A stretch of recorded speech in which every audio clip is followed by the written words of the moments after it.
Good morning दोस्तों। अभी हम पढ़ेंगे numericals bye using the parallel axis theorems. यहाँ पे हमने एक रेक्टेंगल सेक्शन लिया हुआ है। अगर रेक्टेंगल सेक्शन लिया हुआ है तो यहाँ पे आपको डायमेंशन पता है। Width is 20 centimetre, that is the width, और ये हाइट है आपका 20 centimetre, that is your depth. तो क्या करेंगे हम लोग, parallel axis theorems, I at base is equal to I centre plus area into a square. अब हमें कहाँ निकालना है, यहाँ पे हमारा हो गया बेस। इस बेस पे मुझे मोमेंट ऑफ इनर्शिया निकालना है by using the parallel axis theorems. तो आई सेंटर क्या हो गया मेरा, द वैल्यू ऑफ आई जी।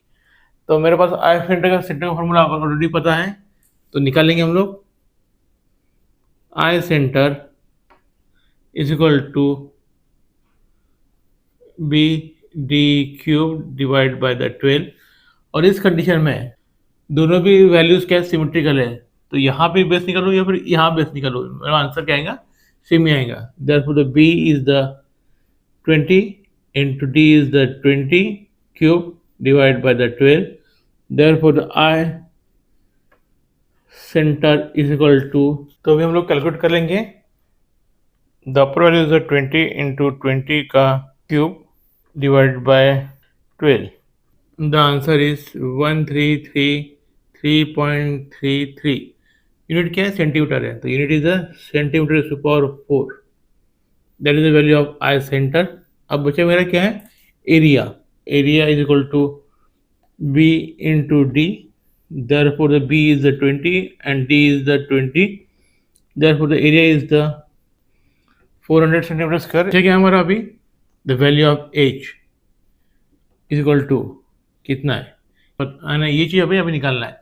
लेकिन हमने बेस को से लिया हुआ है, एक्स पे लिया हुआ है, तो यहाँ से हम लोग जो एज रहेंगे दैट इज द वाई। तो ये क्या आएगा, H is equal to Y and it should be the D by two. Therefore the H is equal to D is the 20 divide by 2। Therefore the H is equal to 10 centimetre. इतनी वैल्यू हमारे पास आ चुकी है। अब क्या करेंगे हम लोग, पैरेलल एक्सिस थ्योरम में पुट करेंगे। Therefore I base is equal to value of I centre is the 133.33 plus area is the 400।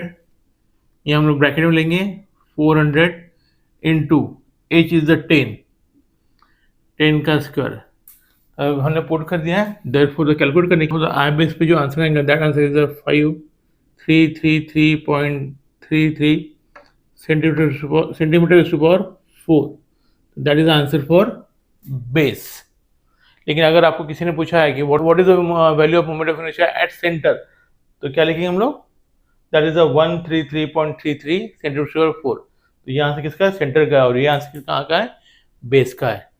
इसी तरह से आप कह सकते हो किसी भी रेक्टेंगल का या स्क्वायर का आंसर भी हम लोग निकाल सकते हैं, चाहे वो सिमेट्रिकल रहे चाहे अनसिमेट्रिकल रहे।